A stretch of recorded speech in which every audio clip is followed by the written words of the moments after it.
What's up, friends, and welcome back to another episode of I'll Call You Right Back podcast with me, your host. My name is Chad Medved. Welcome to the show. I just wanted to take a second to say thank you for anyone who might have voted for me for the Pittsburgh City Paper's Best Of competition. That voting is over right now. Just wanted to take a second to say I appreciate anyone who took the time to do that. Big news for the city of Pittsburgh. Turner Dairy Farms. All right, the creators of the Turner's Premium Iced Tea that everyone loves. They are dropping limited edition milk this month.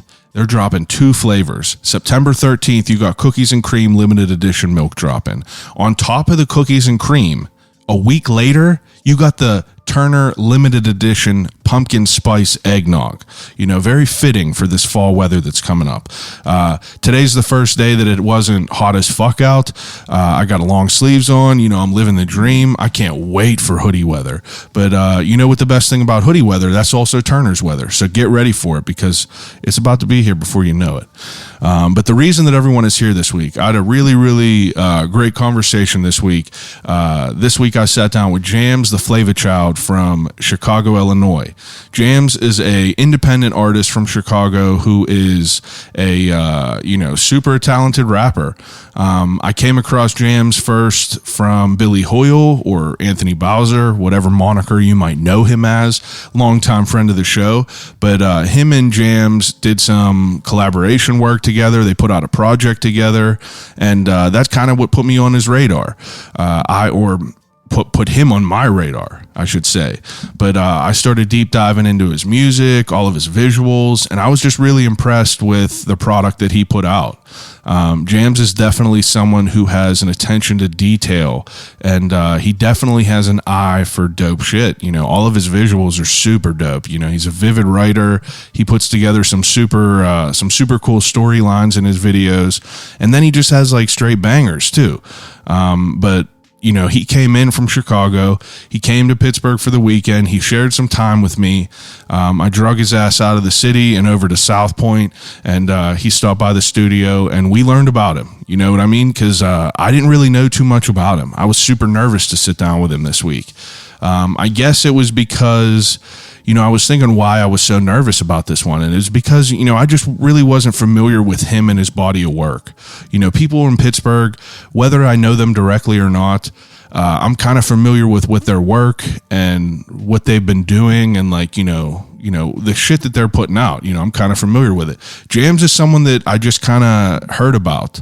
And I kind of, you know, took a few days, deep dive into his music and really just like started to learn about him because I wanted to be prepared. I wanted to come correct with him. You know, he's an artist from a whole completely different city. And, you know, I like to be prepared for an interview. I didn't want to like speak out of school or anything like that. And I think it turned out dope. You know, we sat here, we talked about how he got into music, you know, his eye for detail, collaboration. We talk about some of his lyrics that stood out to me. I put them in the board and we ended up listening to him, but it was a super dope episode. And I was very, very happy with how it came out. I can't thank JAMS enough for stopping by the studio to talk with me. And I'm just really excited to see where he's going to end up in the next couple years. You know, you could listen to him and you could kind of hear kind of the trajectory he's on and how he speaks about himself and how he's carried himself from, you know, his start in music to where he is now. And now he has a very, very accomplished resume to show his body of work. So without further ado, episode 178 of I'll Call You Right Back podcast with JAMS, the Flava Child from Chicago, Illinois.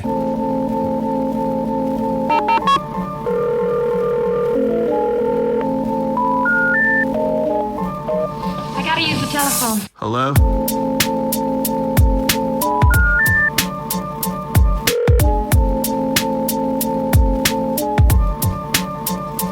Telephone. I'll call you right back. Call you right back. Telephone. I'll Call You Right Back podcast. I'm excited to kind of hear about how you kind of got tied into all this. You know, because you lived in Chicago forever. Are we on? My bad. Are we on video too? No. Okay, cool. Yeah, no video, so don't worry about it. No worries. No worries. Do you think that as someone who does interview or as an interviewee, does that make you feel more self-conscious about videos? Because I'm having a struggle with myself right now if I want to add the video dynamic to the podcast, because I feel like people don't want to be on video all the time. Yeah, it's a good question. I think like, I don't know, podcasts probably originate from not needing to be on video, right? Just to have an audio experience, you know? I personally listen, if I listen to a few podcasts and I listen to them on audio. Like I listened to that All the Smoke one with Matt Barnes and Steven Jackson. Yeah. And I just found out that they have that on TV, like on Showtime. Oh, and I okay. have no interest in watching it. You know, like I really like listening to it, you know? I think like, I don't know, for me, podcasts are like something you listen to like when you're on the go. Yeah. And, you know, if you want to watch it, you could watch it. For me personally, I don't mind like being on or not being on camera. But yeah, I don't know. I think it's an audio thing. Podcasts are originally intended to be an audio thing. That's usually how I consume them, is like, you know, in the car. I think like that's how a lot of people do consume them, but it's such like a interesting dynamic how it all got pulled into it in like the last couple of years. Like everyone is reverting back to being on video because of the whole shit with the pandemic. So it's like people are just trying to put out content. Right. And it's such like an interesting thought that before the pandemic, everything was about quality. You know, the quality of the video, everything had to be like, you know, 1080, 4K and everything like that. But then the pandemic happened and everyone just started doing Zoom interviews and the quality of everything just dropped drastically. So everyone was like, fuck it. We're just going to like, you know, kind of just do some shit and, you know, just see how it works. But that's something that I've definitely been thinking of. But so you've been into, how long has your ties to Pittsburgh been happening? Like, when did that start? I say Pittsburgh ties are just as an artist, you know, I'd say forever, you know, just being inspired by like Mac and Wiz. Direct like personal ties. Yeah. Really just about, you know, like a year and a half ago, maybe even less, like a year ago. I've known Billy Hoyle for forever. He had a blog called White Man Can't Blog, and he used to blog my music, and then we reconnected maybe like 2-3 years ago, and we were just really turned up that we both saw each other like really elevate and really doing things that, you know, we both should be doing, and at the same time kind of being in like similar stages of our careers, and it was just like really meant to be. And I think he was looking for somebody to like, you know, dive into a bunch of stuff with, and, you know, vice versa. And so I came out here to work in Pittsburgh, and I came out here to work for like 2 weeks, and then I ended up getting hooked up with like Edan, and Billy linked me with Germ and a couple people in that capacity, and I just ended up staying here for about 3 months. And man, since then it feels like, you know, like my second home. Yeah, you know, so it's crazy, you know, like to only be like tied to it for a year, but it feels like so much longer. Yeah, Pittsburgh is such like a, you know, a lot of people say that it's, you know, very cliquey and hard to like, you know, be welcomed in, but I don't see that really, you know, like I'm also not like, you know, directly in like the music scene, so I'm not really sure how different artists like vibe with different people, but I feel like it's kind of welcoming, you know what I mean? I feel like I feel like you have to be like, you know, worthy of, you know, people to wanting to like fuck with you, obviously. And everyone could tell that, but once you are like that, it's like welcomed in. Yeah. And it's such like an interesting idea to hear about like how the hip hop culture like manifested itself in Pittsburgh, because as someone who's not like an audiophile, like I don't know all these different I don't know all these different rap groups and shit like that, but I try to like, you know, I just respect it because I know, you know, I know how much it takes to get in it, but like the shit with Time Bomb and like how that like built up over the years, and like Wiz and Mac, and it's pretty cool to like, you know, be aware of like the power that Pittsburgh has in that scene. Yeah, absolutely. Pittsburgh's really welcoming. I mean, from my experiences, like I said, I got into everything like through Billy. Yeah, and I know. Shit, I like joke with him, you know, and say he like, like Pittsburgh shoulders, you know, and he's in my opinion, he's like, you know, a really valid Pittsburgh stamp of sort, and I think Chicago works similarly.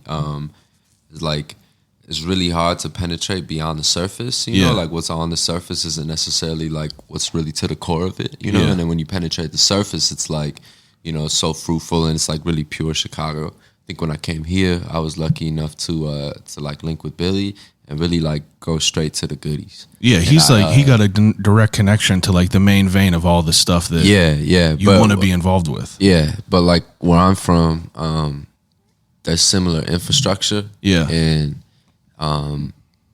you know, you spend a lot of time being on like the outside looking in. You know, so I don't know what it's like for like you know, a kid that's rapping from Pittsburgh that's trying to like come up or anything. I don't know if it's like a welcoming, you know, city or not.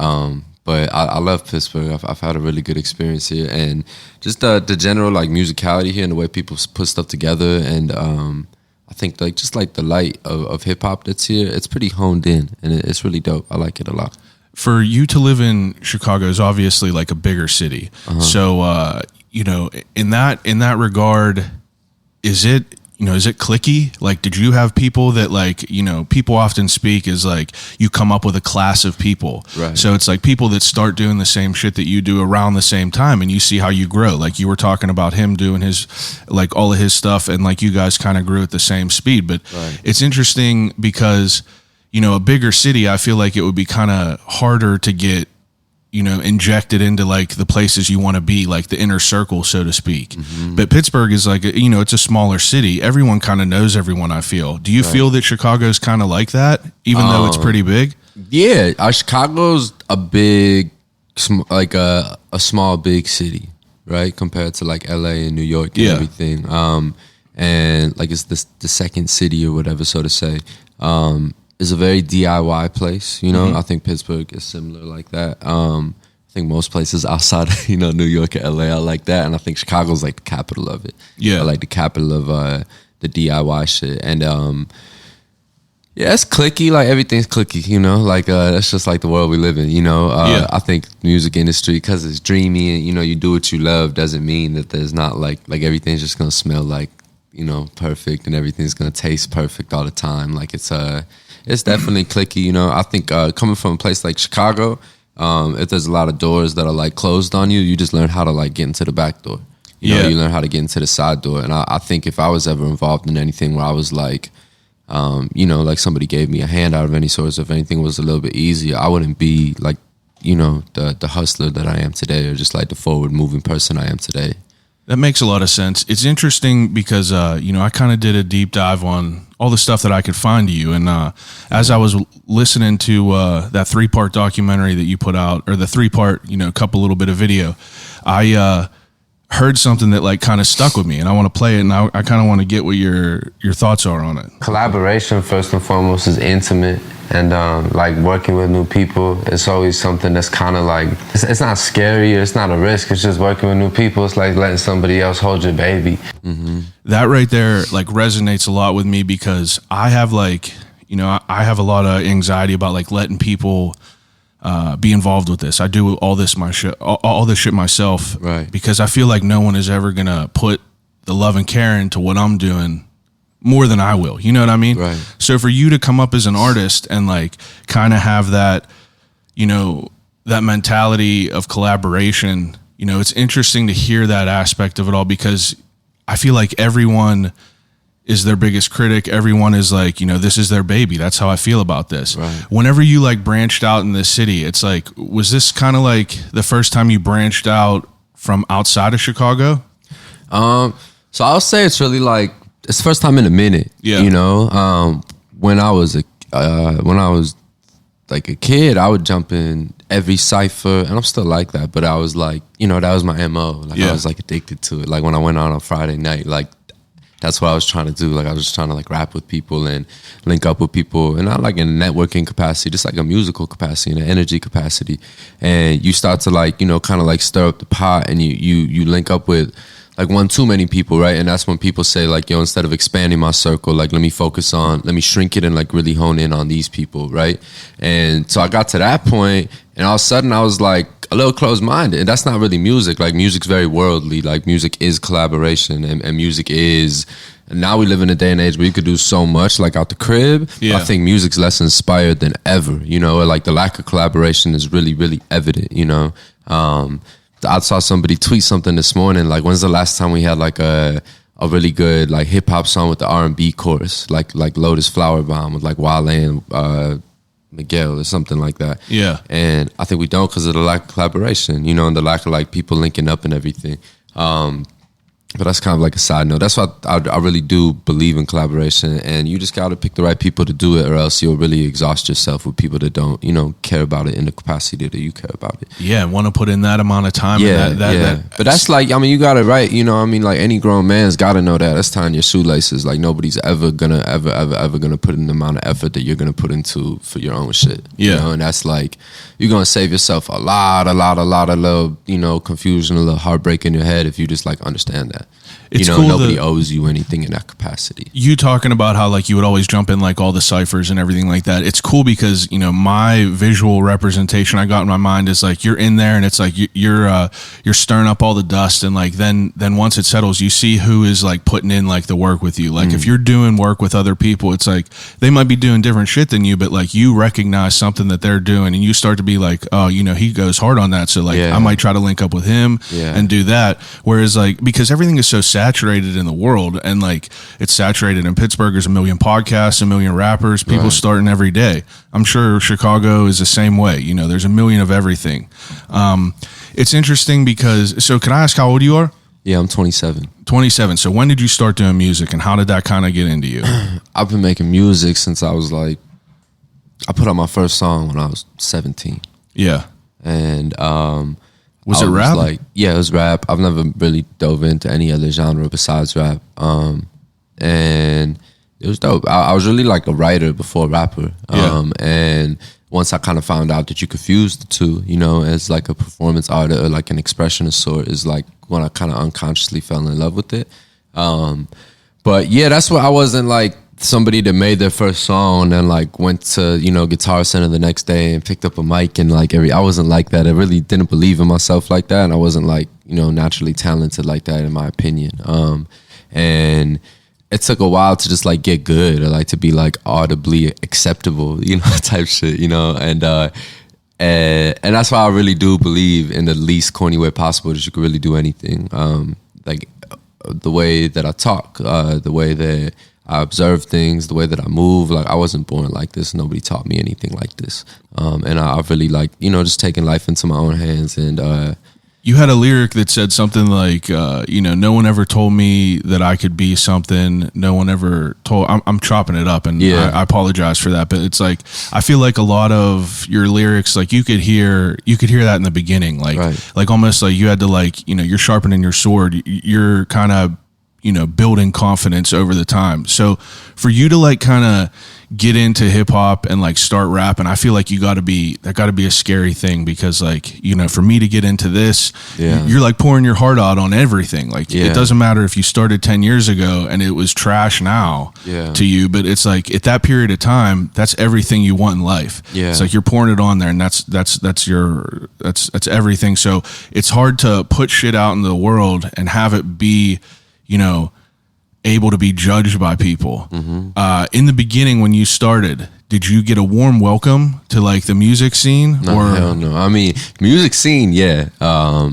Or, you know, like, I mean, you know, it's come such a long way in regards to like, you know, just vulnerability in general. Like you used to be able to like control your vulnerability of sorts, you know? Now it's like if you're, I don't know, like it's you know, if you put your music out everywhere, you're kind of telling people like, yo, this is what I want to do. And then there's people that are like, hey, I'm just putting this out like just on my Instagram. Like I'm just playing this guitar just on Instagram. And I think you kind of subconsciously letting people know like you're not ready yet. Like this is just, I'm just expressing myself, but I'm not putting nothing forward that you need to support right now. And like when I first started, I was like pedal to the metal with this shit. Not like when I first started, but I've always been somebody that was like capable of putting shit together. And I put out my first mixtape in high school. It was called Playground Dream in the second semester senior edition. And I actually got kicked out of school for like passing it out and everything. But on that project, I was excited, you know, like Nipsey Hussle got one of my favorite quotes ever. He's like, yo, if you don't, you know, live a life that's like rap worthy, then don't rap. You know, if you don't, you know, got shit to talk about, don't do a podcast. You know, like there's a lot of people doing shit. There's a lot of people that like take up space, and there's a lot of people that have impact. You know what I mean? And like with the music stuff, I was always like, shit, if I don't put together this product, I don't put it together. You know, Yeah. like I'm gonna get really high quality artwork. I'm gonna think about it, you know, holistically. I'm gonna get some good features. I'm gonna get great producers, you know, and things like that. And I think, my bad, I don't know what the origin of the question was, but That's all right. yeah, like I think that art's just kind of like, you know, it's really missing in today's age. You know what I mean? And I think like the blueprint is just kind of like it's lost. Were you someone who always had like an eye for detail? Because I noticed in all the videos that you have, you got super dope visuals. Like all the shit that you put together is like, you know, is what really like grabbed me, because obviously I see Billy posting all the shit that like you're doing because you guys are working together. Right. I'm not someone who usually dives into like, you know, a lot of the underground shit. I really don't. I listen to the same fucking music I listened to in 2008, and it's like, I really like, you know, my eye got caught by like all the visuals you did, like 1 a.m. Like that was just such a hard video because you're just parked at a gas pump and it's just like a vibe. And, you know, I really enjoyed that. I enjoy like the visual effects that you got, like the bow and arrow that you did. Yeah. Like, and I can't remember the guy who's doing the videos, but it's like, you know, the shit is definitely dope. And you could tell that you always had like an eye for, you know, quality, because back when people were starting, it's so easy to just like you said, put out some shit and just like not really have it judged hard, but like, you know, you're just putting it out there. It doesn't need to be the best, but it felt like, you know, in that period of time, that was the very best that you could do. Yeah. Where do you think that like your attention to detail and like wanting to, you know, like put out that high quality product came from? That's a good question. I don't know. I think that's kind of unconscious for me, really, to be honest. It's interesting to hear that. I'm like going through a point right now where I'm like, I'm proud of everything I've done, but I'm also like really want to move forward and do everything better, you know, and just like the perception of everything that I see, like with my videos. I love like a video like 1 a.m. Really that whole era of JAMS is great. Very like human and really natural, and it is exactly what it looks like. Like those are all my best friends. That's a gas station 3 minutes away from my house. Yeah. That's my homie's car. You know, there's a comment on that video, like, you know, Chicago when they smoking out the gas station, you know, and it's like, you know, there's that video, you know, it's really like that. And I'll tell you something about like music, you know, and you know, just being creative and everything. The jackpot always when you're yourself, you know, and it's so easy to like tell that to somebody, you know. And I think most importantly, you gotta take time to get to know yourself in order to be yourself. For sure. And you kind of just gotta be like within synchronicity, you know. And as an artist, it's kind of like living life unapologetically and like very like linear, you know, and like on your own personal parallel to, you know, to be in like in that synchronicity and be like, yo, everything I feel like is me, you know, like I'm really centered right now. This is me. Like I'm not logging on to anything and like subconsciously absorbing anything because I'm so into myself right now and so in love with what I'm doing. And I think that's why like a video like 1 a.m. it's kind of like addicting to recreate. Yeah. And all that stuff happens way before you make a video. Like it's a state of mind. It's not like a execution thing. And the attention to detail, you know, I think you really gotta like put yourself around people that work in the same capacity that you do, or you'll start to like, you know, think you're crazy or something, you know. And I finally like really blessed to like be working with people that move with the same type of tenacity I move with. And I think I've been saying this a lot recently. I think you could really like be working like you could be doing everything right and you just be working with the wrong people in the wrong place. You know, like an athlete, you know, like a sports player, you know, that's on a basketball team and that's a great comparison. Gets traded and then they start going off because they're in a new system, you know. That's kind of like how it was with me when I got out here. You know what I'm saying? Like, I worked with E, and I felt like I could just shut up and listen. Like, this dude got rings. This dude got 100 rings. He got 100 platinum plaques. Like, I just got to shut up and listen.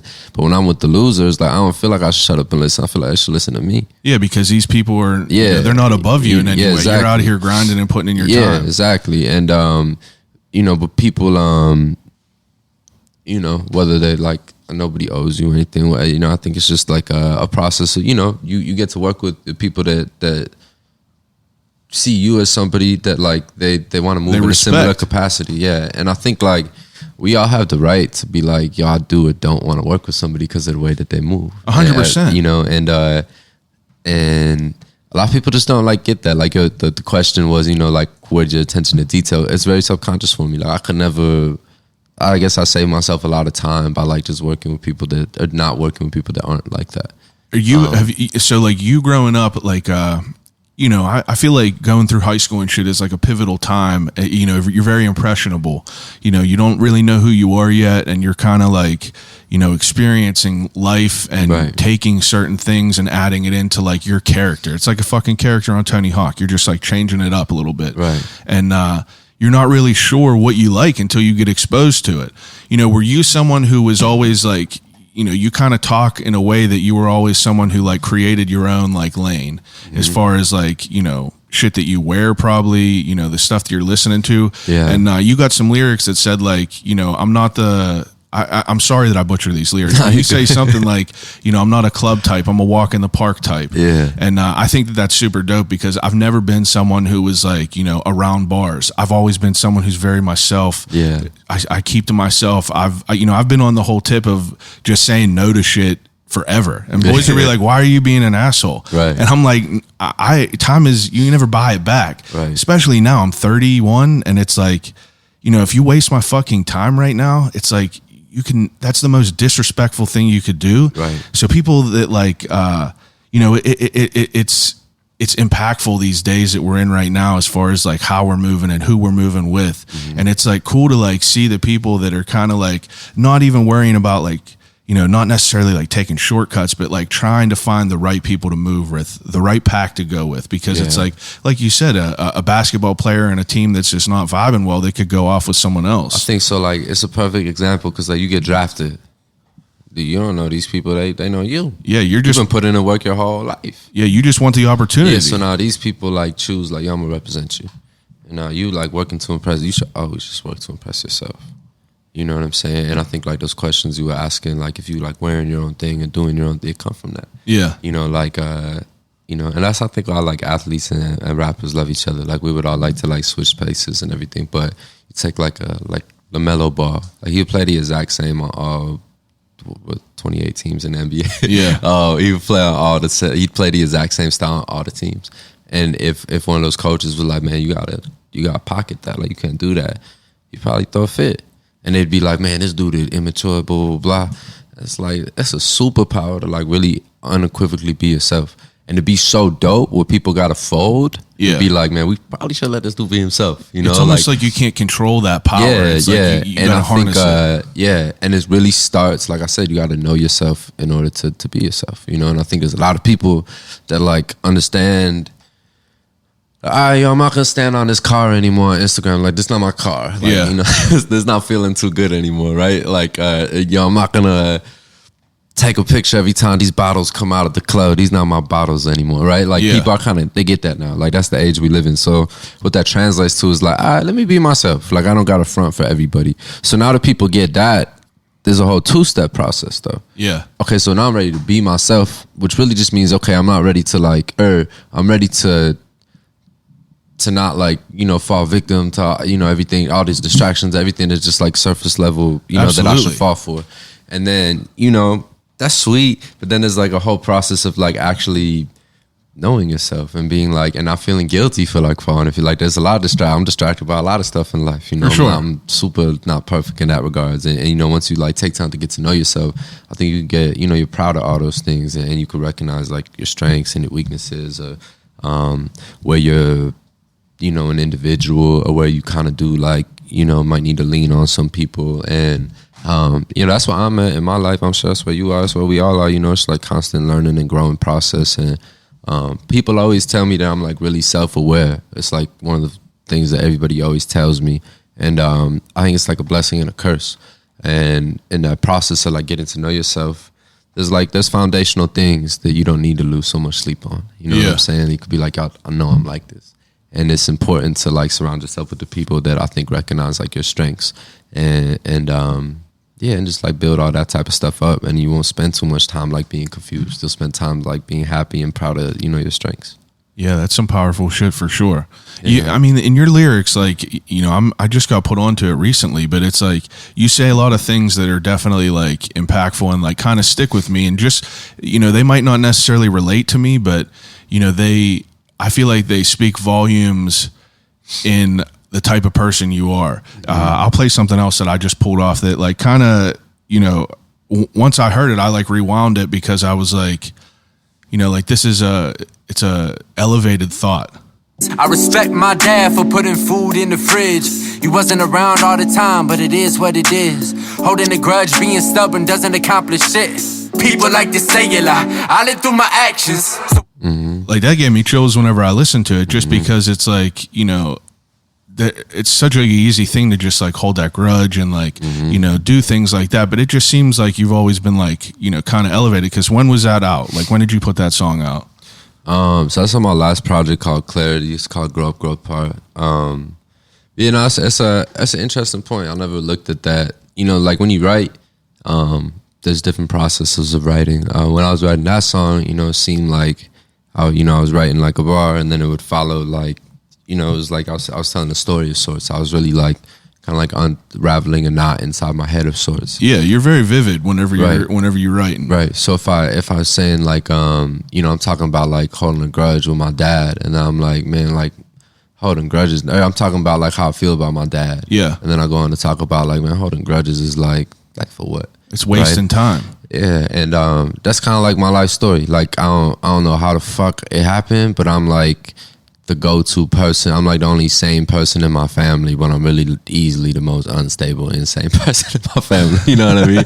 I just had that genuine, like I care, bro. Like I don't know who put it in me. I had good parents. Like, I love my parents, and they were there for me and everything. But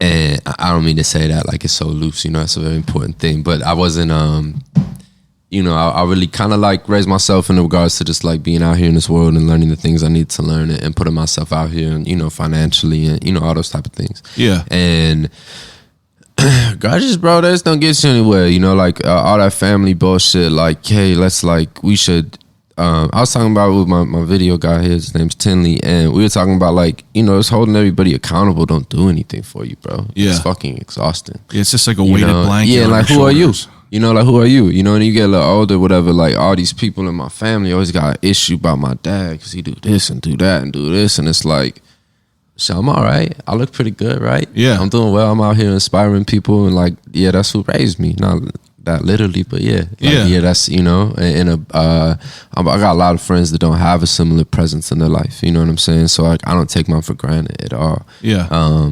And yeah, so, but yeah, like talking about the grudges and stuff and that lyric, I think I was just, kind of talking about like, my relationship with my pops and like, and then, just going, and that song's called Grow Up, Grow Apart, so it's a lot about like my relationship with grudges and my relationship with like holding your friends accountable. Yeah. You grow up, and as you get to know yourself and as you start to like respect yourself and take yourself more serious, you grow apart from the people that aren't willing to do that. 1,000,000%. Yeah, and it's like, that's what that song's all about. That project's called Clarity, and that was the lead song, and that was like really, first time, literally felt for the first time in my life I had clarity. Like life was so cloudy and foggy before that. Yeah. And like having almost like a spoken word driven song like that was really like foundational to me, like getting back to being like that 16-year-old kid that would do like spoken word shit and would like freestyle with anybody and always just had a big story to tell, and yeah, it was really dope. So that project was the first project I've put out since high school. What so like, aside from all the music, because obviously like that takes up the most of your time, that's probably like, your main focus, but like what else is like going on in your life through high school? Like, do you play sports? Like, how were you moving in high school if you weren't doing music? So in high school, I wasn't that kid. Like I wasn't like, like the music kid. Yeah. I wasn't, and I really, like kind of took that title. Like I said, like once I came in with the CDs everywhere, I was doing music videos in my area and I was doing shows in Chicago, and, then people started like pay attention. But I had like a music video out like before like Nike's on my feet. Yeah. So people didn't know what to do with that shit. Yeah. And it just kind of like came out, and I wasn't necessarily like a music baby. Like people didn't pay attention to it. They're like more like, who the fuck is this white kid trying to rap or act like my first song was called Through the Fire.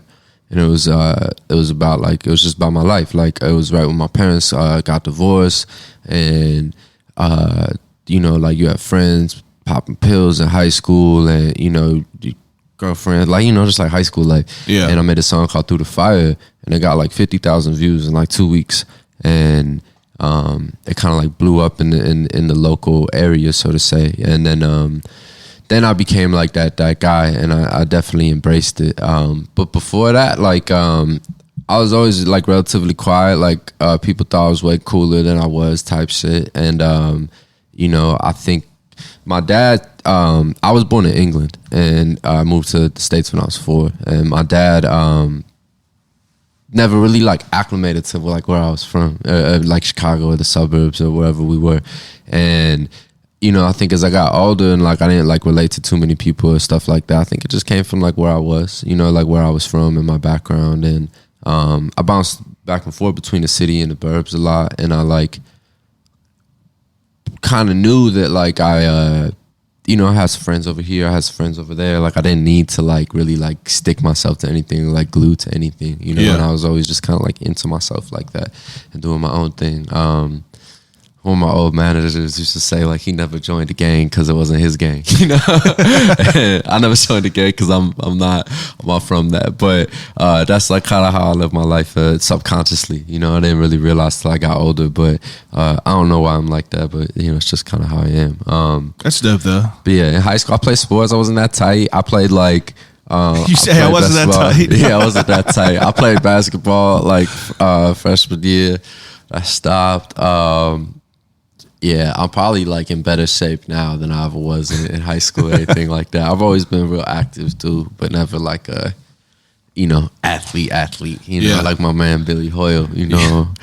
Honestly, yeah. For sport worldwide, All-American, you know what I'm saying? Sport worldwide. Yeah. My favorite's whenever he reposts the basketball pictures. Yeah, It's the best. Yeah, he actually took my pose the other day, man.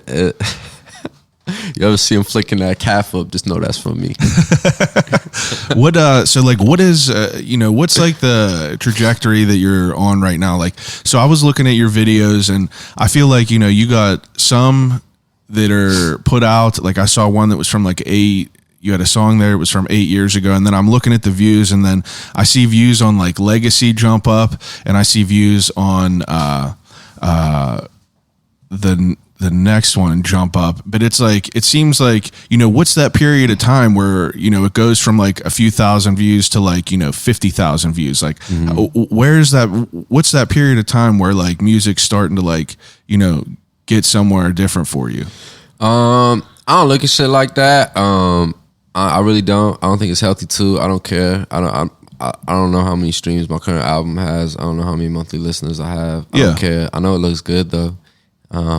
I don't care. I don't know. I know I'm good. Like, I understand I don't mean that it in an offensive way, but I think like, and I don't mean that in an offensive way. No. But I just didn't know if that was like a period of time where like, you know, you're starting to like have, you know, other opportunities to do more shows. Like I thought that did I see something with like XXL in there? Yeah. I mean, I don't mean to like say that in a dismissive way. Like I'm tapped in with what I do. I don't do shit for fun. Like I want to be one of the biggest artists in the world in regards to like what my trajectory is. My goals this year, I'd like to do Lollapalooza in Chicago next year. Yeah. And I'd like to do 2 other major festivals. And I want to sign a major label deal.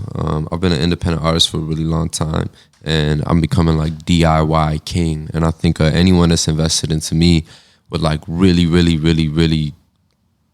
be like exuberantly happy to see me be in like a label situation, because I've been making like something out of nothing like for a long time. How did you start putting together them videos? It's like so this my guy right here, this who makes all my videos, by the way. You're the one who makes all the videos? Yeah, he didn't do 1 a.m., but everything on Made with Love, like anything like he was in Pittsburgh with me.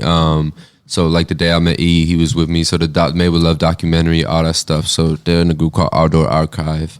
Tinley and Kendall, shouts to them. But yeah, it's cool. Like we document everything, man. And you know, we all really believe in what we're doing. And like we joke about it, but with that ass, like we're gonna sell the documentary to Hulu in 5 years. I really love the stories. Like it's real, and I know it. Like I know as I get older and you know, like recognize where other people come from and recognize where I came from. Like I know how real the story is. Like I know I'm really, like I was that kid freestyling in the garage, you know, selling a little bit of weed, pay for the studio time, and then like I got kicked out of my mom's house because I dropped out of college, and then like, you know, moved to the city because somebody wanted to manage me and was like paying my rent out there. And then naturally I like kind of lost a little bit of my identity, and I had to like pay bills and pay rent. And I was just like this dude and that had, you know, no idea what was going on, just had to like make it happen. And then like to rise out of all that like 2-3 years ago and like smile the way that I smile. That's why people like the way I smile. They don't know that, you know, but it's a lot of like pain and a lot of like, I think if some people went through what I went through, they wouldn't smile like I smile. It wouldn't have like the joy that I have. And that's why me and Billy really love each other. I know he kind of like lives his life the same way. And you were asking about like attention to detail and people that you work with. Like it's really hard to work with people that aren't from that shit. You know what I'm saying? Because like it take a lot for us to be like entitled or like, you know, feel like we owe something, because like, you know, it just took a long time to get the tables flipped like that. For sure. To do something like XXL, like your fans are so happy about it because it's like the ultimate ROI. You know, like y'all been fucking with this dude for a minute, and now he finally getting the recognition that he deserves. You know what I'm saying? And that makes you feel like you could believe in yourself. Like, yo, whatever I'm doing, you know, I'm inspired by this guy. If he's doing it, I could do it. You know, and that's why like I want to sign a major label deal. Like I want my fans to see me like on festival stages. I want my fans to hear me on the radio. I want my fans to hear me like talk all this shit now and then go actually do it. Yeah. And you could like really, really do. I said at the beginning, like you could really, really do anything you put your mind to. It's funny, like that Jake Paul fights tonight. Yeah. Bro, you could do anything you put your mind to. That dude's been boxing for 4 years. Like you really can make some shit the epitome, happen. yo. Somebody told me when I was younger, nobody ever told me like you could do anything you want to do.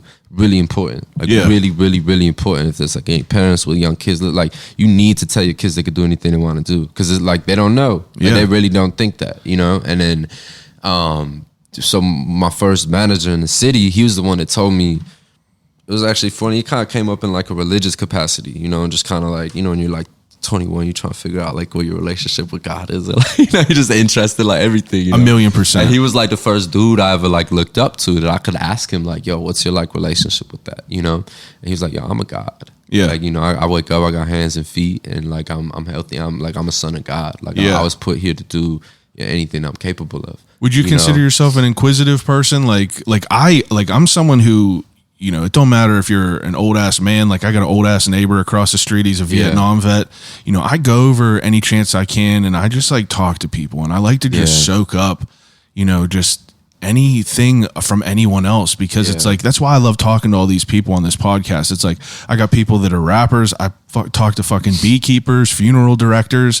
It's so interesting to me because everyone does their own thing in life, and these people are doing the thing that they're passionate about. You know what I mean? So with all of those passions that they have, they settled on this. And I talk to these people so I could hear, you know, what are the points in their life that were, you know, what was the turning point in life? What was like the point in life that you could recognize that there was an opportunity? And I try to just apply that stuff to my life. But it's also like, you know, how you kind of talk about, you want to move with the people that are moving the right way, that you want to move with, because it's like, you know, I could see the people that are working hard for sure.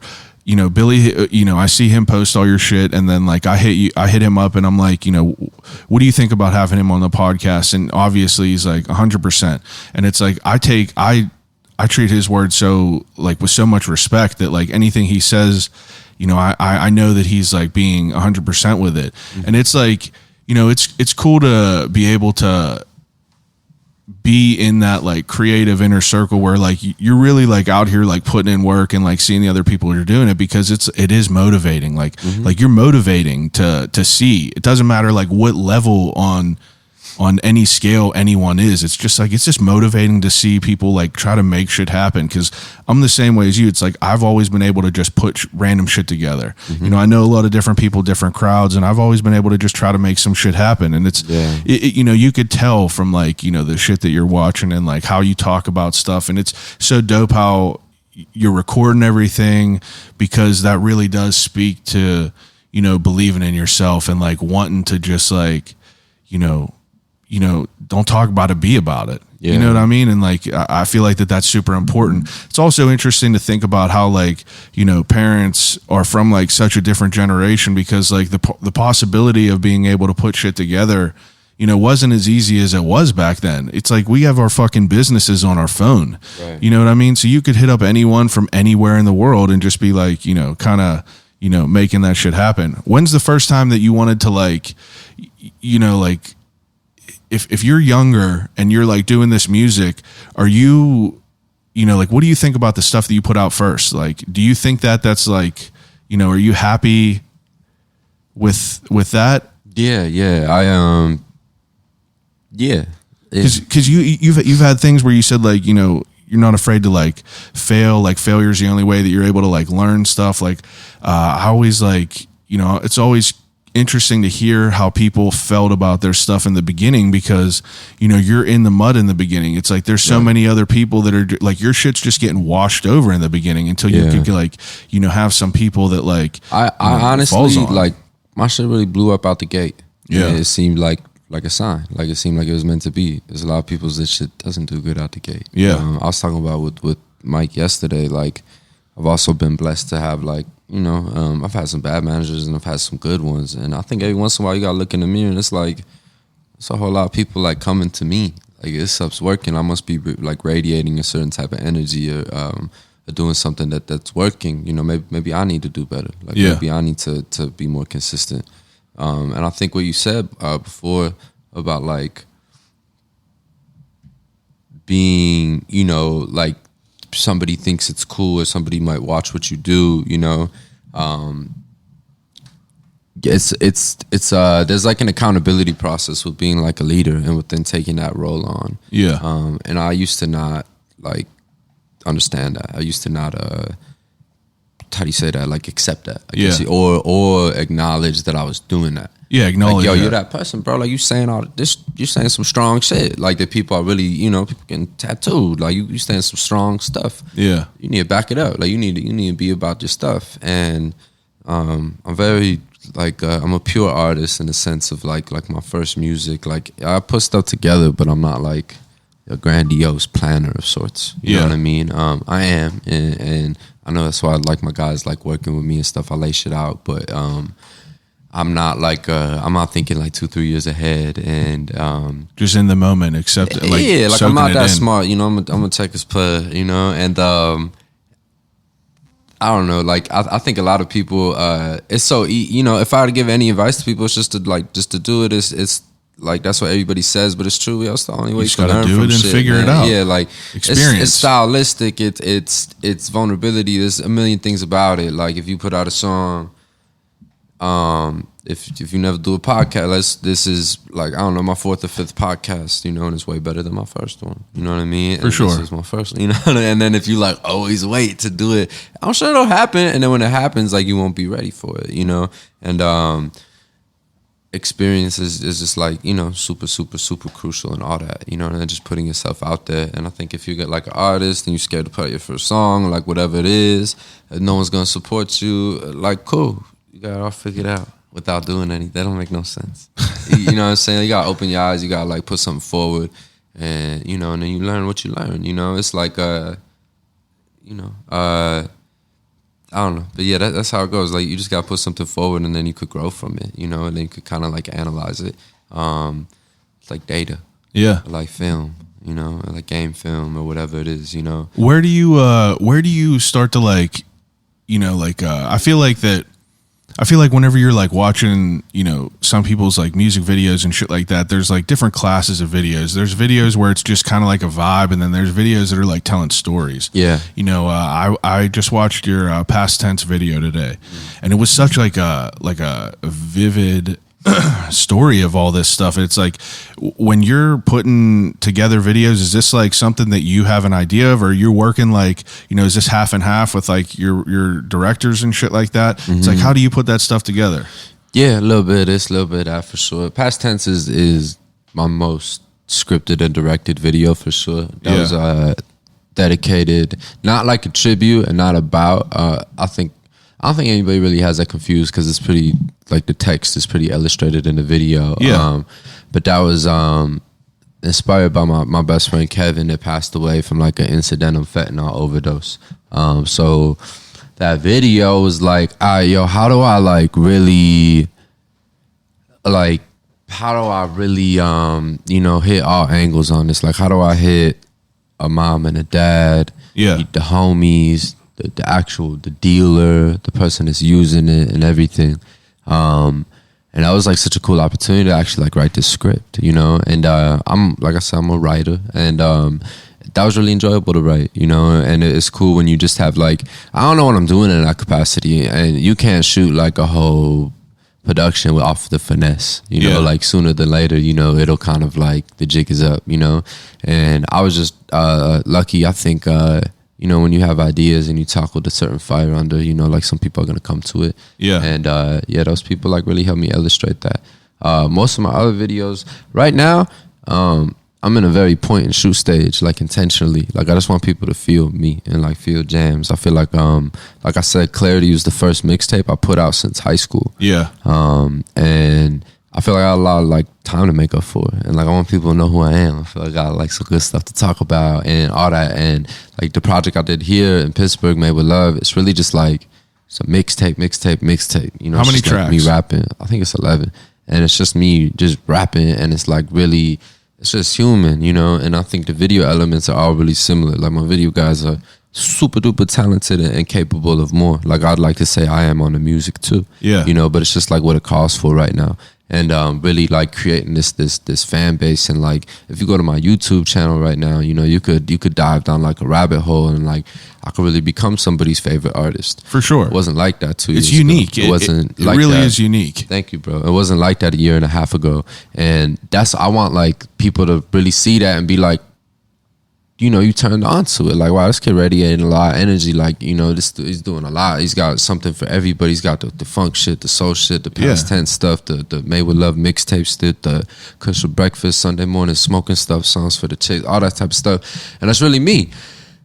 You got to put in a lot of work so people know that. No one can tell me shit now. If me and you did this podcast a year and a half ago, you'd have a whole lot of questions, and I'd be like looking at you like, you don't understand me, bro? Yeah. What do you mean? Now I have all this work out, like you have no choice but to understand it. Yeah, right? It speaks for itself. Yeah, exactly. And now that exists, like we know what's next. Yeah. You know what I'm saying? Like we know like how to take it to the next level. It's like in the beginning, whenever you don't have that body of work to speak for itself, it's like you have to like kind of tiptoe through it until you like make that shit happen, and now you could fucking like run through everything. Yeah. And it's like I have this saved right here. 100K, I'm warming up. Millie next, I'm blowing up. Might just move to California. If you see me, say what's up. 100K, I'm warming up. Millie next, I'm like that's super dope. Like it's just that video is dope. Like you put together fun stuff. And it's not something that like, you know, like everyone, I think that, you know, the world being so saturated, even with podcasts, even with rap and everything,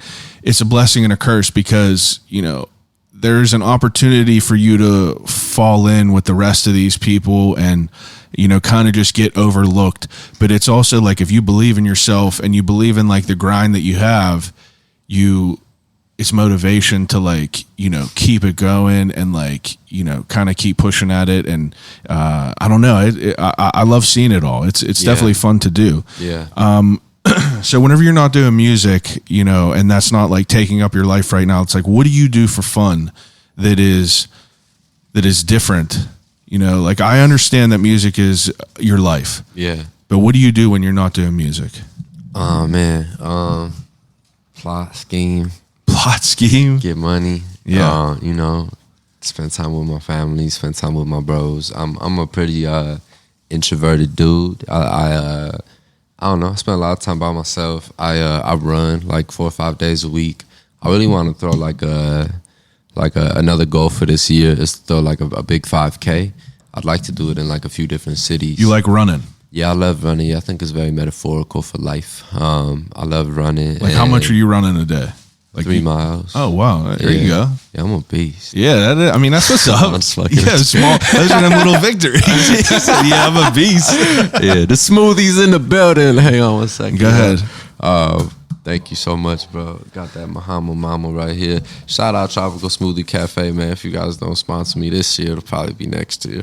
I definitely have never even heard that place around here. I'm gonna have to look it cool. up. It's it's really for people like me that go on Grubhub and just Google smoothie. Do you fuck with like wheatgrass and shit like that? Nah, yeah, no, like that's a little OD for me. I'm like, people think I'm like that. Yeah, I mean, like I don't know. I've been in my later years. I've had I get more in my head about shit. Like I get into yoga. I'm doing like float tanks. I'm doing things like. Yeah. What do you do to keep your to keep yourself like mentally music, fit? really music. Like, yeah, that's like a good and outlet. if I'm not making music, like I'm not mentally fit. Truthfully, that's my thing. I been like that since a kid. Like if I always said sorry. Hang What do they got duct tape on there? Yeah, right. They got duct tape with a lid there. I got a Swiss Army knife right over there. I was trying to screenshot it. I don't know how to screenshot it on my phone, but he looked just like Marmat.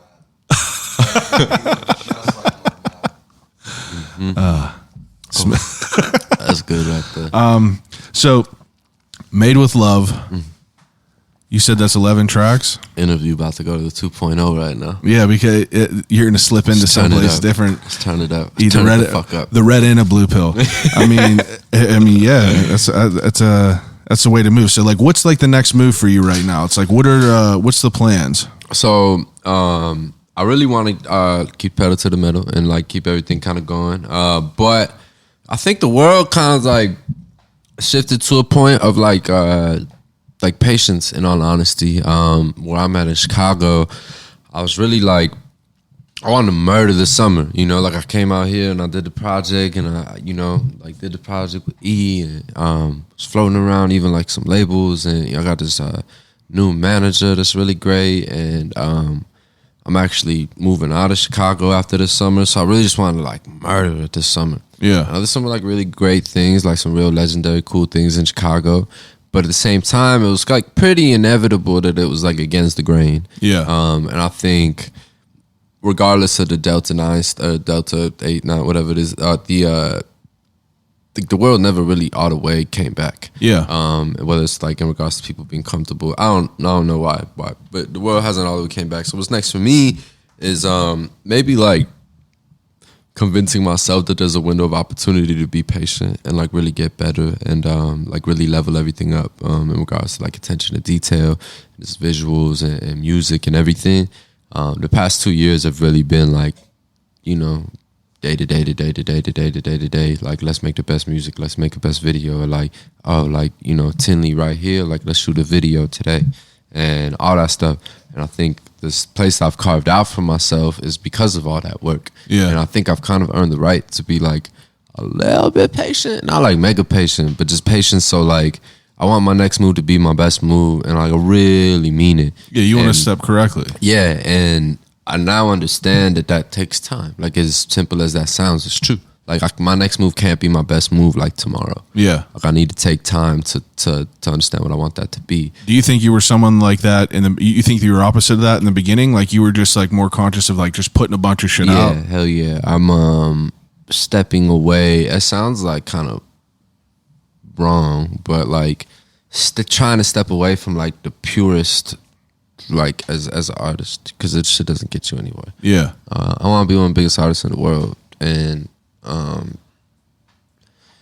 just thinking about everything so pure is like, sooner than later you just sit there and you're like, man, I'm banging my head against the wall. Yeah. Like, this is cool, and I'm very proud of everything I've done, and I know there's a lot of people that are being moved by this stuff, but like, it's not working how it's supposed to work. Yeah. You know what I mean? And I think with my next stuff, like I said, I know what to do. Like, I know how to break this stuff through the ceiling. And I definitely have, like, I'm an Energizer bunny, but I don't know if I have like the energy right now to do like Made with Love 2.0 and do like a whole nother like 6-month campaign with 5 music videos that are like point and shoot videos and stuff like that. I think my next move is really gonna be a lot more honed in and a lot more focused and a lot more like quality oriented and less like covering a lot of ground, so instead, but like literally, so instead of shooting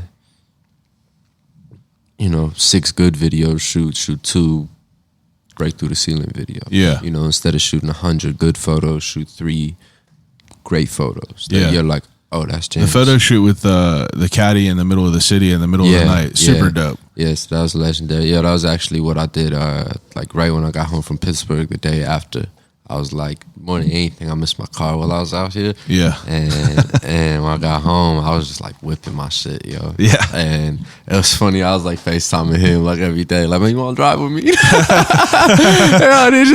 I'd be like, I put the FaceTime on like on the opposite end, you know, and just be showing him Chicago and shit, you know. That's dope, until he decided that he had to come. But yeah, no, that was shout out Eric Ortiz. Really dope photographer from Chicago.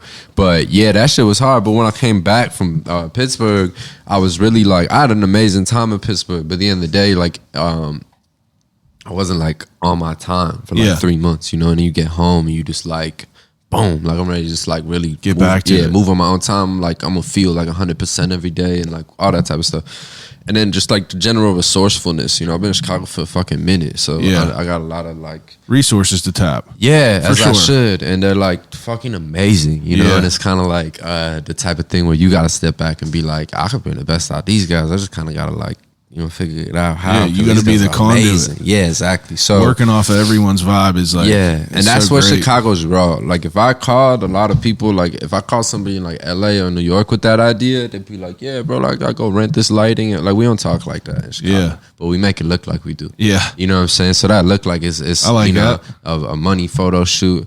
I pull my shit up. That all we do is go at 1 a.m. You know, 2 a.m. so nobody could fuck with us. Yeah, and like. You know, we just do that shit and pull downtown, and then anybody that watches, they just turn heads. Like, oh, who's that? Like, that's a beautiful car. Man, you going crazy? Like, what's your music like? Whatever. And you know, people just like stuff like that. People think Chicago's a lot like tighter and meaner than it is. Like, people love to see people win in Chicago. People love to see people doing fly shit in Chicago. There's only about 3 months out the year that you could do it. Yeah, you know what I mean. And people do it, and I'd like to, you know, think I do it, you know, flyer than most. And yeah, that was literally the first day I got home from Chicago. I called my bro. I had this Bulls jacket that my homie Chaz Ortiz gave me, Chicago skate legend. And that jacket just like, it was in my head the whole time I was in Pittsburgh. I was like, bro, I need to go shoot. Like the day I get home from Pittsburgh and go back to Chicago, I'm going to do a shoot with that jacket on and with that car. And I'm gonna just put the shit like right downtown. And the street that I put it on, that's where they shot Batman. Oh, wow. And that's what we do, man. Like we Google like, yo, where they shoot Batman? And you know, and then when we go at 1 a.m. and then we pull the car up on an angle and we just shoot shit up. You know, I like that. And that's Chicago. And that's why I'm like terrified to go elsewhere, because I think people gonna think I'm like, you know, too much of like a finesser, or too much of like a make it happener. But I'm really anxious to like hit the next level of that. Like I'm kind of like, I love doing that. I think to really appreciate it, it shouldn't be like what you do every single day. Yeah, you know, gotta and make right it now, impactful. Keep it right now impactful. it's like a balance. You know, like that's what we do every day.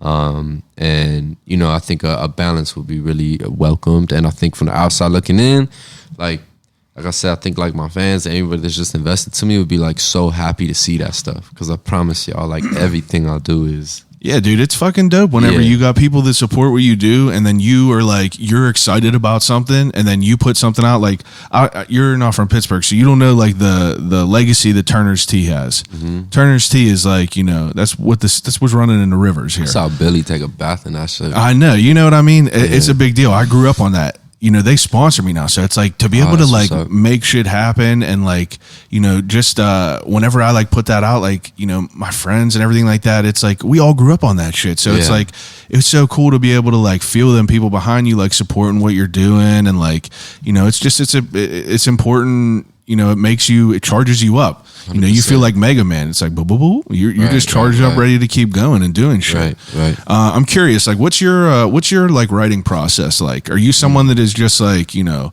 you could just freestyle forever, or are you someone that got to like really write down in a notebook? I have different things. Like when I wrote like a grow up part, I write that in the journal. Yeah. When I write like I wrote All Made with Love. I don't think I spent more than an hour writing a verse on Made with Love. Yeah. I wrote all those songs in the studio, like heard the beat, wrote them on spot. That was kind of like a new, like liberating process for me. So I think, I don't know. I don't like to have like, I don't think like, imagine like a baseball player. Like every time you go to bat, you know, like the circumstances are kind of the same, obviously minus the picture, like the weather or something, but you know, you go through your routines. Yeah. Like, music's not like that. Like I don't give the same energy to every song. So I don't really know like what people's answer to that is. Like that they do the same thing. Yeah, like I write like light the same candle every time. Like I'd get sick of that scent. Like you know what I mean? Or like if people I consciously have a little process that's like, yo, I'm either writing this in my phone or I'm writing this on a journal. Yeah. And I would say that's about as far as I go in regards to like process. What about like if it comes easy to you? I'm sorry for interrupting you, Yeah, but no, what if you it like good. comes easy to you? Like, are you someone that has to be like, you know, kind of in that mood to be able to write, or No. you could always pull that out of you? Yeah, I could always pull it out. I think it's important. A lot of people should listen to this. Like you gotta set yourself up to even be able to have a certain level of output. For sure. You know what I'm saying? And I have that. Like and I didn't always have that. And I think you spend a lot of nights when you get like a certain type of like writing's boring. So like playing one-on-one is boring. Yeah. Playing by yourself is boring. Yeah. Sooner or later you need a little one-on-one, like to really measure your skill set. For sure. So like writing's great. Recording these voice memos on my phone's great.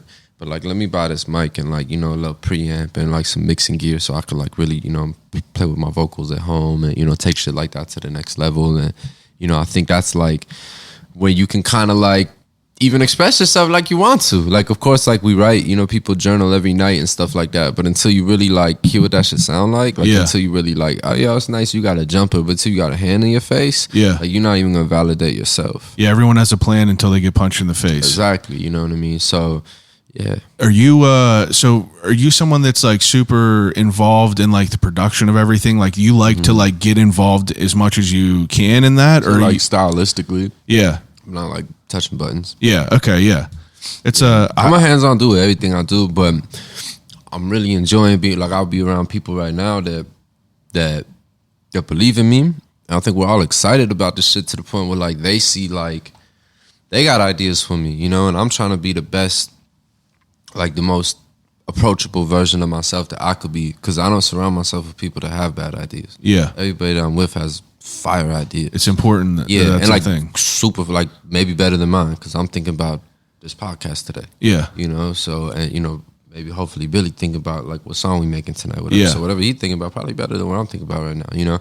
And I just think that like all the you know, like ideas that people could bring to you in regards to like production or anything like that is really important, you know. And I don't like listen too much about like what my friends think about like my lyrics or anything like that, but is it easy for you to allow people to be involved in that, you know, or was that something that like I'm sure you had to work towards? Yeah. Like we were talking about collaboration before. It's like once you're able to find them good people to work for, you're not worried about like, you know, tapping them in and hearing their ideas, because you know that those people are dogs and like that they're going to do what they want to. Yeah. They're going to do what they need to do for it. Yeah. And that's what's important about surrounding yourself with all them people. Yeah. That's dope for sure. Yeah. I mean, I'm interested to see where the shit goes in a year. You know Yeah, what I mean? yeah, You it'd could be definitely tell you interesting, got some shit going on. Thank You know, you, I bro. watch all the videos and I genuinely do enjoy it. So like, where's like the best place for people to like find your music, like and find out what you're doing? My name's JAMS, the Flava Child, JAMS, the Flava Child. You can find me anywhere, JAMSTFC. You know, Instagram, Twitter, YouTube, TikTok, all that good stuff. I'm everywhere, bro. You could just Google it, whatever platform you know you kind of engage with. You know, I'm everywhere. And yeah, it's gonna be an exciting year. I got a lot of some new stuff coming out towards the end of the year. I got some live sessions. I don't know if you saw the Clarity live sessions. I did got see a that. couple of those for Made with Love coming out. A couple more music videos. Maybe some big features in the pocket, and you know, just work, man. Just doing all that type of stuff, and I think it's crazy, you know. I really started telling myself I wanted to be one of the biggest artists in the world like 2 years ago. Yeah. That's how I thought when I was a kid. And then like you start paying them bills. You start like kind of making like, you feel like you got to explain yourself to people. You start like making too much sense out of stuff. And I was like playing the cool like humble card. And about 2 years ago, and I was like, man, fuck this shit. It's not me at all, you know. And that was like the limbo period where I was inviting the wrong people into my life because I was playing this little weird like, you know, my toes dipped in the water. Why don't you just dive in, shit? You know? Yeah, you're gonna get wet. You might as well go swimming. Yeah, exactly, yo. So these past 2 years have been so like unapologetically like I'm like ready to kind of like not in a forceful way, but like see some result of sort. Yeah. But the world is what it is. You know what I'm saying? So like in the next year, you know, I just hope that like, you know, shit just start like moving again. You know, humans start connecting again. Like music starts hitting ears again. People don't just need to like turn up and go crazy and everything. And you know, if that happens, I think everything will take care of itself. You know. Do you think that your time spent during the pandemic was beneficial to you to be able to? Yeah, I was bullying people during the pandemic, man. Because it's interesting because like, you know, you said you're an introvert. I feel the same way. Like I'm an introvert. I stay in. We've and it's been in like, the pandemic for the last 5 years. That's what I mean. It's like pandemic since high school. On Fridays, Saturdays and shit, I'm in my house, like making some shit happen. It's like I'm not out dicking around. Yeah. Well, that's what no like respect to people that have a hard time with it. I obviously have a hard time. We all have a fucking hard time with it. No one's having a time of their life doing it. But yeah, you know, adapt or die, right? Like, you know, move or stick and move, you know what I mean? And run towards it or run away. Yeah, yo. And it's I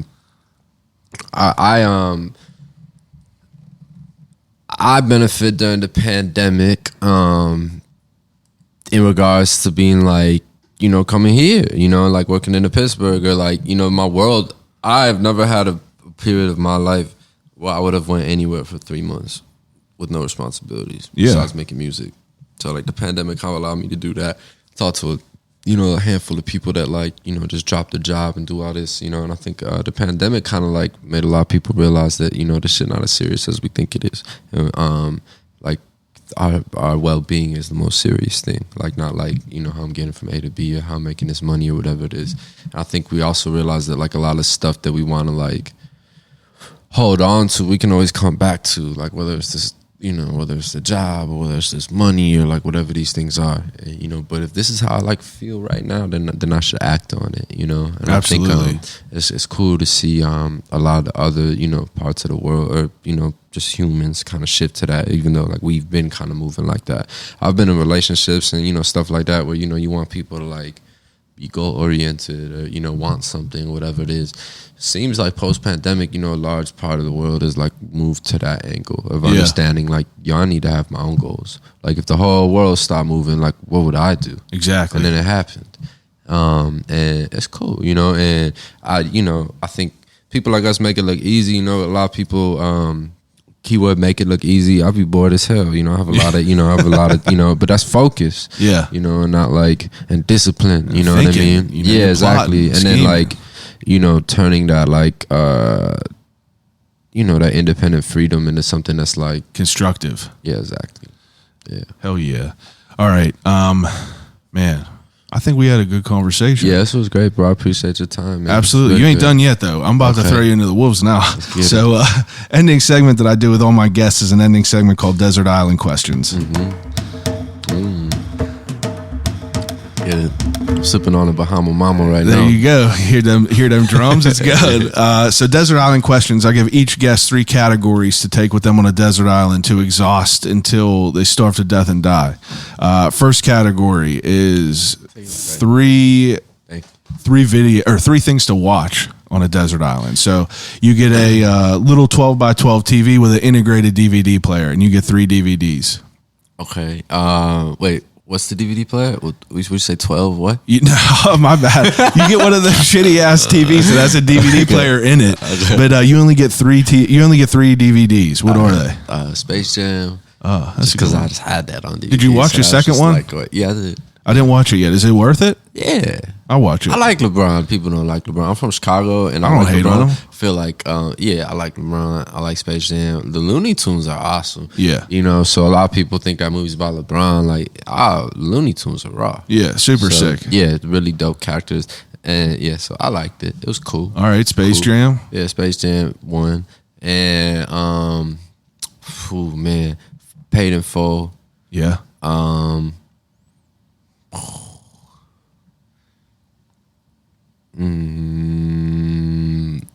Warriors. Warriors? Yeah. Yeah. The comic edition. Oh, yeah. That's dope for sure. All right, so second category, I usually ask people 3 books to take with you on a desert island, but I'm curious to know, what are your 3 favorite tracks you ever put out? Oh shit. Oh man, I don't know. I have no idea. I don't know. You can't pick that? It's hard for you? Yeah, that's hard. I just started kind of like listening to my own shit. You don't listen to it a lot after you like put it out? Nah. All my guys know me like that. It's funny, like when I like do like show rehearsals and shit. Yeah, it always takes me a little while to like remember the words because I don't listen to myself. I don't understand how people remember all their lyrics. I've listened to "Ready to Die" front to back 1,000,000 times. I still don't know all the lyrics. Yeah. I really 1 a.m. is like really significant for me and my fan base because that's like when I think I just like kind of consciously got back to the place that I want to be at and that like or where I'm supposed to be at. So that's 1. 2. Past tense. Past tense took me like a year and a half to write. It was a lot of pressure. Like my friend that passed wasn't like a user, so I didn't want to make no like song about stuff like that, and he wasn't necessarily like a victim, you know what I'm saying, and he's my brother, and so I felt like how I felt about that with him, and that took me a while to write, and then also just like onboarding the whole feeling of like doing like a tribute to like your homie that it's just like there's so much that thing. There's a lot of respect you gotta have to that, and even like the beat selection, like should this be an uppity song, should this be a somber song, whatever, so that song, I guess the completion of that. Are you real picky whenever, not even just that track but all of them? It's like, are you super picky, or are you someone that's like you could kind of adapt to anything that you're thrown at? Yeah, I could. Because I listened to some of your old shit, and it was like more like super upbeat. I love the new stuff, has the brass in there and everything. It's like you're versatile. It feels like it's dope. Definitely. Like I said, we know what we're doing over here. Like in regards to like time, and like I know what I'm doing. Like everybody want me to like like really turn up and get on this and get on that and talk my shit and all that. I feel like there's a time for that. Yeah, I'll do it. Yeah, there's a time for that. I feel like you get a little taste of it on the 100K. Yeah, we know what we're doing. Yeah, it's a dope video too. Yeah, we know what we're doing. I'll do it. Patience a motherfucker, man. Especially artistically. You know what I'm saying? It's the same thing. Like I keep saying the sports thing. Like every guy on that team can go drop 40. For sure. Just ain't their time right now. Yeah. And like I used to not get that. Yeah. Now I like really get it. Like really, really get it.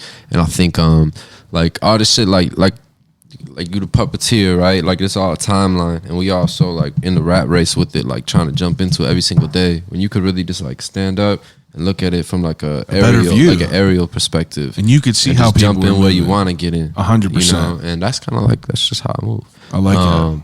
And yeah, and that's why I rap about it all the time. Like I don't race anybody. I'm in competition with nobody but myself. I don't watch other people's shit and stuff like that.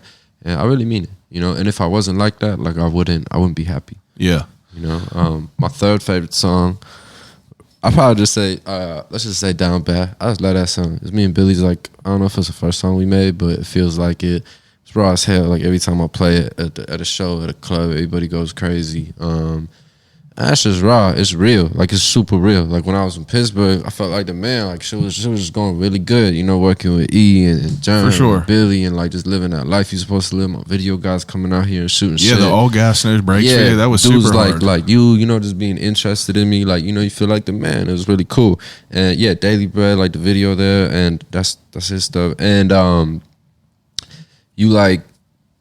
I really meant it. Like I was down bad. Yeah. Like before I came here, like I was down bad. Like really, you know what I mean? And but at the same time, like I always knew I'd be okay because I have enough evidence of that. Yeah. Like, my track record is thorough enough to myself. You know how that go? Like you get a little bit older and you got some shit to fall back on. Like I know I'm gonna be straight up into that storm before. It makes me feel good to hear, like the good stories of people that are like, the transplants that are coming over to Pittsburgh and having like a great experience with it all. People love it, yo. It's really dope. It's not like that in Chicago. People love it, They're like, man, you in Pittsburgh, blah blah blah. Like really cool. And it's almost, I don't want this like sound the right way, but it seems like people look at it like a rejuvenation of sorts. Yeah. Like a lot of new energy, and it's really welcome. I think that's what it is. It's new energy. It's like, Yeah, and it's cool, and that's me, you know. So I love playing that role, you know. I love that, you know what I'm saying. All right. Yeah, man. Shouts to Pittsburgh, man. Third category, 3 CDs to take. CD. You get an anti-skip Walkman, so you only get 3 CDs. What are they?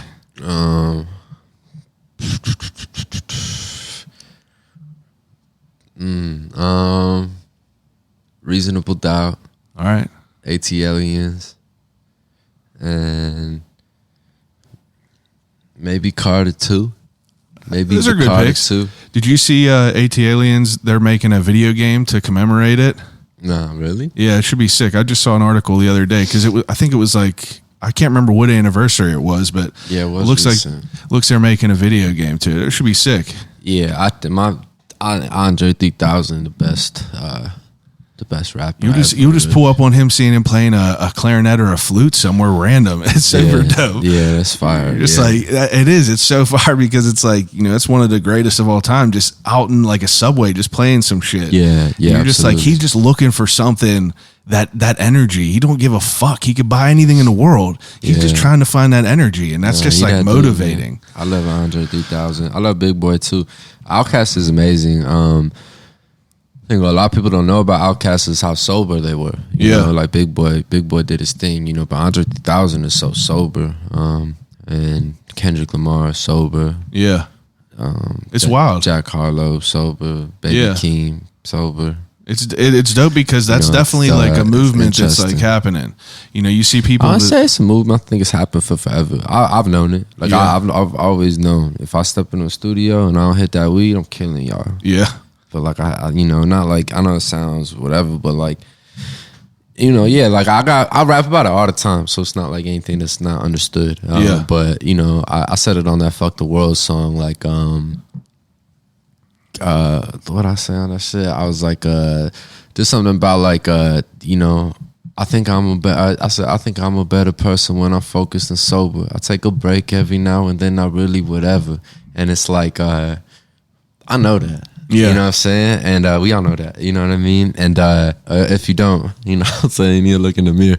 But yeah, I think that's the best version of myself, man. And I would love to, you know, try to take that on, you know, and tap into like a more focused, dreamy, you know, all the way tapped in version of myself. You know For what I'm sure. saying? Yeah, man. All right, third to last question is the death row meal. So the death row meal is, you know, you ever read them articles about people getting their last meal? What would yours be if you had to pick an appetizer, a main course, and a dessert? Smoothie, nah.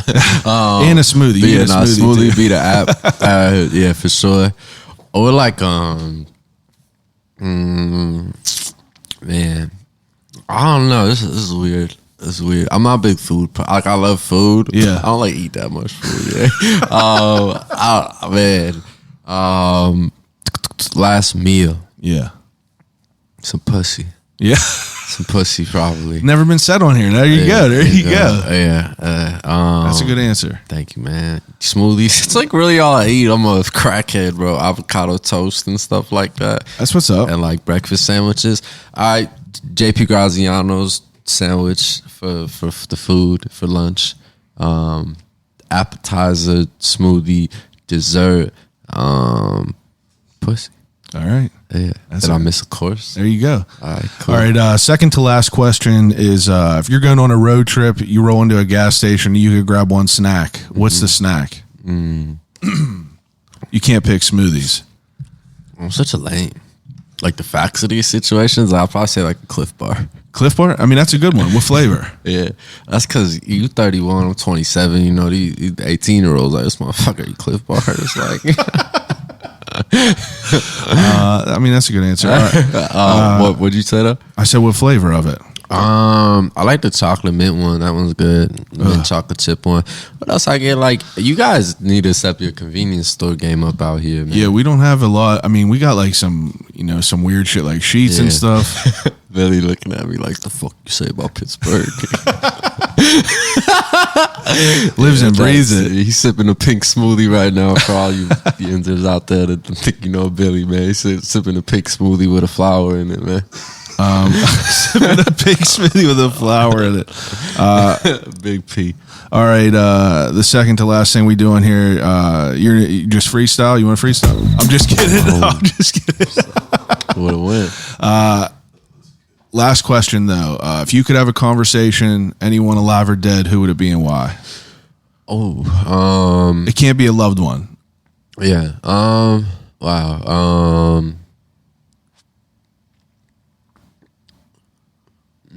Alive or dead?